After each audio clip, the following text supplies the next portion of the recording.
सिर्फ 18,700 इनकाउंटर्स उत्तर प्रदेश में हुए और 2017 के आखिरी में शामली डिस्ट्रिक्ट में मुस्तकीम नाम का एक उनके हिसाब से गैंगस्टर था जहां से बुलडोज़र्स की शुरुआत हुई। बुलडोज़र और उसके बाद में इनकाउंटर्स, इनमें आपको उत्तर प्रदेश नंबर 1 पे मिलेगा। 297 मदरसे डेमोलिश किए गए हैं या सील किए गए हैं सिर्फ उत्तर प्रदेश के नेपाल बॉर्डर में। इंदौर, खरगोन, खंडवा, उज्जैन ये इलाके हैं जहां पर बुलडोज़र के सबसे ज़्यादा वाक़यात आपको नज़र आएंगे। तो लगभग पिछले 2014 से 1,53,000 बुलडोज़र्स चले हैं। आसाम में मदरसों का भी मसला है, बुलडोज़र का भी मसला है, सिटीज़नशिप का भी मसला है और पुश बैक का जो मामला चल रहा है उसका भी मसला है। आसाम में अभी भी 9 डिटेंशन सेंटर्स चल रहे हैं।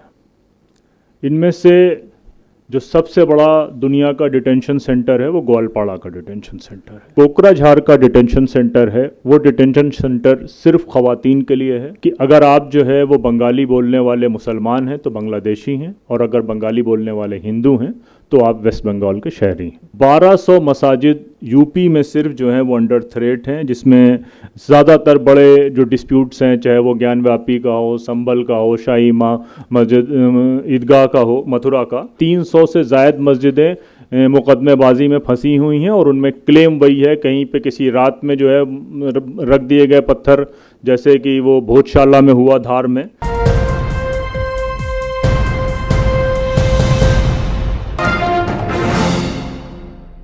अस्सलाम वालेकुम वरहमतुल्लाहि वबरकातुहू।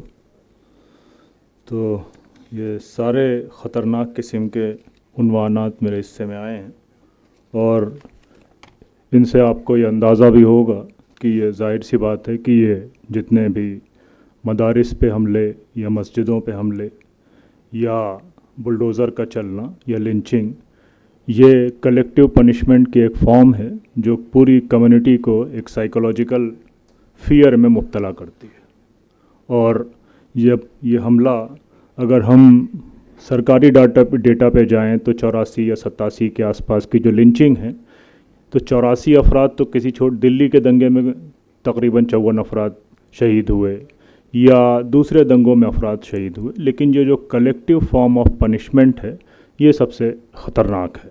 और इसके फेसेस हैं मुल्क में अगर देखा जाए, जैसे हम आसाम की बात कर रहे थे, तो आसाम में पूरे मुल्क को अगर हम बीजेपी के नक्शे से या पूरे मुल्क के जो हेट क्राइम या वायलेंस है या कम्युनल वायलेंस है या उसमें ये चारों चीज़ें शामिल हैं, इसको समझने की कोशिश करें तो उत्तर प्रदेश में 2017 में जब योगी साहब तशरीफ़ लाए थे तो 2017 से 2025 के बीच में उत्तर प्रदेश का जो अकलौता जो सबसे बड़ा अचीवमेंट है वो है 18,700 इनकाउंटर्स। सिर्फ 18,700 इनकाउंटर्स उत्तर प्रदेश में हुए और 2017 के आखिरी में शामली डिस्ट्रिक्ट में मुस्तकीम नाम का एक उनके हिसाब से गैंगस्टर था जहां से बुलडोज़र्स की शुरुआत हुई।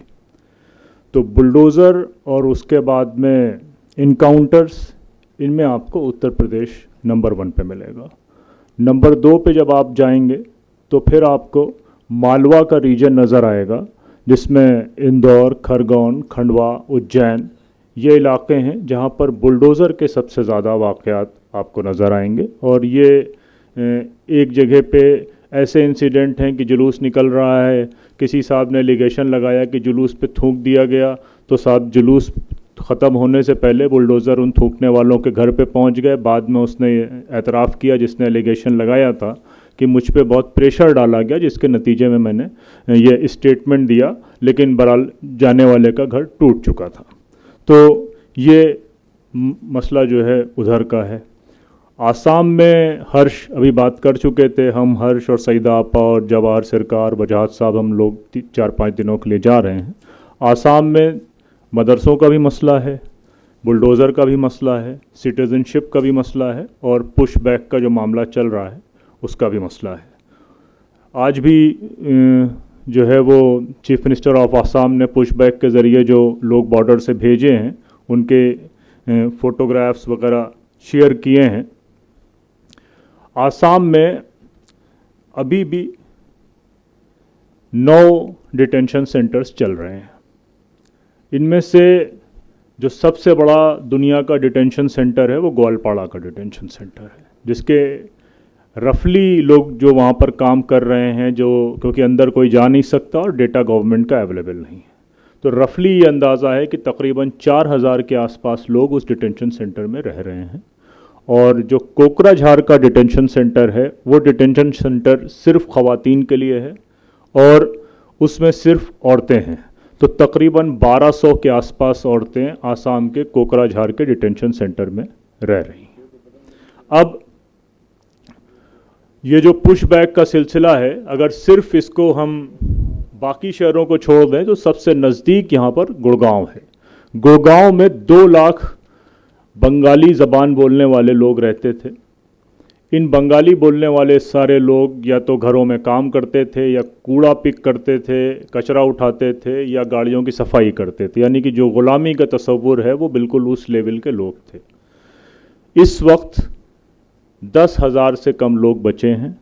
वो सिर्फ इस इंतज़ार में हैं कि उनकी सैलरीज 7 तारीख को 10 तारीख को उनके खाते में आएगी तो वो वापस चले जाएंगे। लगभग पूरा गुड़गांव खाली हो चुका है। और ये वाक़या सिर्फ गुड़गांव में नहीं हुआ, ये जयपुर में हुआ, ये अहमदाबाद में हुआ, ये सूरत में हुआ, ये छत्तीसगढ़ में हुआ। और ये कंसीडर हुकूमत करके चल रही है कि अगर आप जो है वो बंगाली बोलने वाले मुसलमान हैं तो बांग्लादेशी हैं, और अगर बंगाली बोलने वाले हिंदू हैं तो आप वेस्ट बंगाल के शहरी हैं। जबकि हम सबको मालूम है कि तकरीबन 14 करोड़ की इस वक्त की पॉपुलेशन है बंगाल की, जिसमें 35% के आसपास मुसलमान हैं, और उनमें से तकरीबन 80-85 लाख बंगाली मुसलमान माइग्रेटेड लेबर हैं। तो ये पुश बैक के सिलसिले में जो तफसीली बात आ चुकी है। अगर हम मदरसे की बात करें तो सिर्फ 2024 से 2025 के बीच में हम लोगों का काम डॉक्यूमेंटेशन और केसेस को देखना है, तो 297 मदरसे डेमोलिश किए गए हैं या सील किए गए हैं सिर्फ उत्तर प्रदेश के नेपाल बॉर्डर में। श्रावस्ती में 130 मदरसे जो है वो डेमोलिश किए गए हैं, और 120 मदरसे डेमोलिश किए गए हैं, 130 मदरसे सील किए गए हैं। बलरामपुर में इनकी तादाद 31 है। तो ओवरऑल सिर्फ 297 जो हैं वो मदरसे यूपी में सिर्फ नेपाल बॉर्डर में हैं। आसाम में 700 स्टेट रन मदरसे बंद किए गए। वो एक पूरी डिबेट है, आपको अंदाज़ा होगा, इतने वक्त में बात उस पर नहीं करी जा सकती, लेकिन उसका नतीजा ये हुआ कि जो 700 आसाम में स्टेट रन मदरसे चल रहे थे उसमें 98,000 स्टूडेंट्स थे।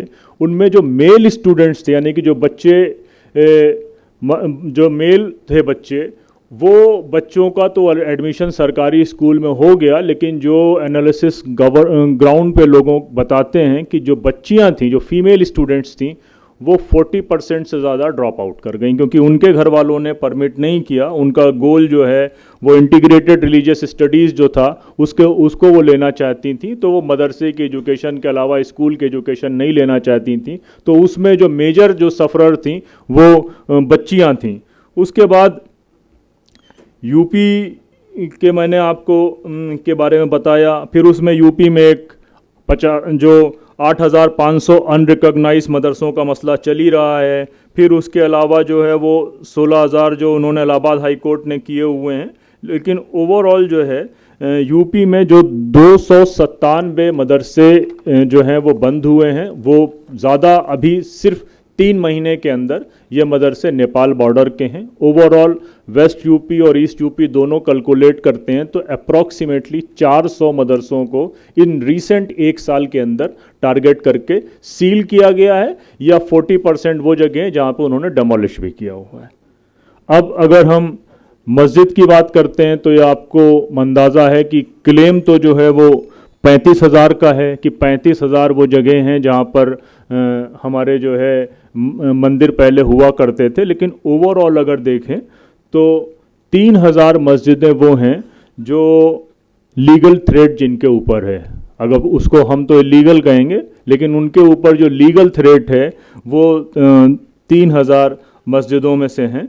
यूपी में सबसे ज़्यादा इसकी तादाद है। 1200 मसाजिद यूपी में सिर्फ जो हैं वो अंडर थ्रेट हैं, जिसमें ज़्यादातर बड़े जो डिस्प्यूट्स हैं, चाहे वो ज्ञानव्यापी का हो, संबल का हो, शाही माँ मस्जिद ईदगाह का हो, मथुरा का, मध्य प्रदेश में ये तादाद जो है वो 300 की है। 300 से ज़ायद मस्जिदें मुकदमेबाजी में फंसी हुई हैं और उनमें क्लेम वही है, कहीं पे किसी रात में जो है रख दिए गए पत्थर, जैसे कि वो भोजशाला में हुआ धार में।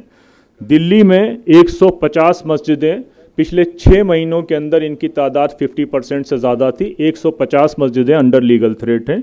राजस्थान में 100+ हैं, उसमें खुद अजमेर का मामला आपके सामने है। गुजरात में 80 से ज़्यादा हैं। लेकिन इनका पूरा जो वो मॉडल ऑपरेंडिस है वो वही है कि पहले बूथ रखे जाएंगे या एएसआई के ज़रिए इस पूरे मस्जिद के मैटर में कोर्ट को इंटरवीन किया जाएगा और कोर्ट भी जो है वो एक्ट को न मानते हुए वो एसआई को परमिशन दे देते हैं। और डिस्ट्रिक्ट एडमिनिस्ट्रेशन का सबसे बढ़िया काम क्या होता है कि डिस्ट्रिक्ट एडमिनिस्ट्रेशन किसी एक पार्टी को पुश कराकर, जैसे फतेहपुर का किया, फतेहपुर का मैं खुद लोकल रहने वाला हूँ, तो वो क्या करता है, एडमिनिस्ट्रेशन ही लोगों को मोबिलाइज कराता है। फिर एडमिनिस्ट्रेशन ये कहता है कि वहाँ पर कुछ हो नहीं सकता है और सिचुएशन बहुत टेंस है, तो वो जो सीलिंग होती है वो परमानेंट हो जाती है। अब सीलिंग हो गई, सीलिंग के नीचे किसी दीवार में कहीं पे 2 पत्थर रखकर उसको मंदिर का शेप दे दिया जाएगा, मेन स्ट्रक्चर का मुकदमा चलता रहेगा। तो ये लगभग हम लोगों ने हर जगह ये चीज़ें देखी हैं। अब बुलडोज़र की अगर बात करें तो बुलडोज़र के केसेस में 2 तरह से बुलडोज़र चले हैं। अब अगर इसको केसेस के हिसाब से देखा जाए तो लगभग पिछले 2014 से 1,53,000 बुलडोज़र्स चले हैं। लेकिन हमारा सवाल ये होता है कि ये जो बुलडोज़र चले हैं तो वो 2 तरह से बुलडोज़र चले हैं। एक बुलडोज़र चला जैसे लखनऊ की अकबर नगर कॉलोनी में, एक कॉलोनी जो पिछले 40 साल से लोग रह रहे थे, या जो है वो अहमदाबाद में बुलडोज़र चला जिसमें तकरीबन 40-45 साल से वहाँ भी लोग रह रहे थे और 10,000 फैमिलीज़ थी। उन्होंने ये कहा कि ये पूरी जगह इलीगल है। दूसरा जो बुलडोज़र चला जिसको हम प्यूनिटिव डेमोलिशन कहते हैं, वो प्यूनिटिव डेमोलिशन का मामला ये है कि किसी ने किसी के नाम एफआईआर करी, कोर्ट में अभी बात पहुंची नहीं है, लेकिन अगले दिन उसका घर गिर गया, जिसका एग्जाम्पल इलाहाबाद में जावेद मोहम्मद साहब जिनकी वाइफ के नाम से घर था और उनका घर गिरा दिया गया। इस मसले में डॉक्यूमेंटेशन करने में सबसे बड़ी परेशानी ये होती है कि पुलिस रिकॉर्ड में कभी भी वो प्यूनिटिव डेमोलिशन नहीं दिखाया जाता है, उसमें हमेशा यही दिखाया जाता है। तो उनकी भी तादाद, प्यूनिटिव डेमोलिशन की तादाद यूपी में तकरीबन 800 के आसपास है और पूरे मुल्क में हम लोगों ने 3 महीने तक इसका डॉक्यूमेंट किया था तो तकरीबन 1534 थी इससे पहले। और अब ये जाहिर सी बात है कि सुप्रीम कोर्ट में इसका प्यूनिटिव डेमोलिशन का फैसला आया जब जहांगीरपुरी के मसले पर जो है वो सुप्रीम कोर्ट जमीयत गई थी। तो उसके बाद उदयपुर में एक राशिद खान साहब थे जिनके मकान में कोई किराए पे बच्चा रहता था, उसने किसी बच्चे को चाकू मार दिया तो उसका घर गिरा दिया गया किराएदार के बच्चे के क्रिमिनल एक्टिविटी की वजह से। हम लोग राशिद खान साहब को लेकर गए, फिर एक हुसैन साहब थे धार में, उनको लेकर गए, तो पहली बार ये पार्टीज़ पहुंची तो एक गाइडलाइन आ गई। लेकिन अब जो हो रहा है वो गाइडलाइन की परवाह करे बगैर कई सारे केसेस हुए जिसमें महाराष्ट्र के केसेस हैं, दूसरी जगह के केसेस हैं। तो बहरहाल ये तो जो अटैक है वो आपके और हमारे सबके सामने है, इस पे एक लंबी बहस और घंटों का डिस्कशन ज़रूरत है। लेकिन जैसा कि मुझसे पहले कई सारे लोगों ने कहा या अदीप भाई ने कहा कि हालात बेकाबू हैं, लेकिन हम लोग ज़मीन पे काम करते हैं। लगभग 300 शहरों पे हमारा नेटवर्क है जहाँ पर हम लीगल सर्विसेज देते हैं।